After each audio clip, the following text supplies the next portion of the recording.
Bonjour à tous. Aujourd'hui, nous plongeons dans la vie et l'héritage de Ruben Oumniobé, le héros méconnu de la lutte pour l'indépendance du Cameroun au XXe siècle. Qui était donc Ruben Oumniobé? Né en 1913 à Douala, au Cameroun, Niobé a grandi sous la domination coloniale française. Témoin des injustices subies par son peuple, il nourrit une passion ardente pour la liberté et l'autodétermination.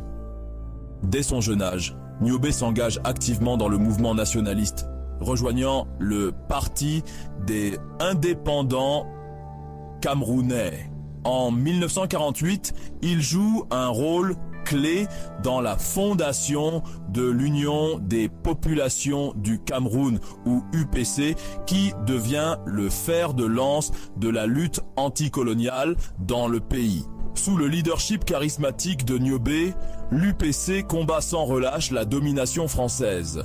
Il ne prône pas seulement l'indépendance politique, mais aussi l'unité entre les divers groupes ethniques du Cameroun, incarnant la vision d'une nation camerounaise unie et libre. Mais son histoire prend un tournant tragique.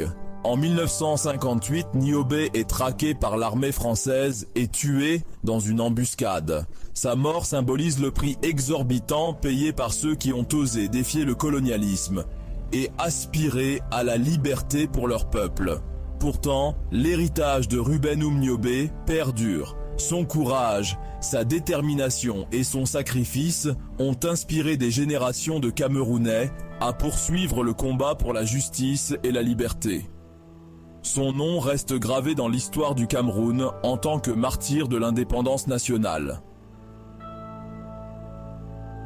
La réflexion sur la vie et l'œuvre de Ruben Oumniobé nous rappelle l'importance de la résistance et de la lutte continue pour la dignité humaine. Son engagement pour la justice et la liberté résonne toujours dans le cœur des Camerounais et au-delà, nous rappelant que le chemin vers la liberté est semé d'embûches, mais que la persévérance et la solidarité peuvent vaincre l'oppression. Merci de m'avoir accompagné dans ce voyage pour se souvenir d'un véritable héros dont l'histoire mérite d'être racontée. À la prochaine, continuez à mener le bon combat.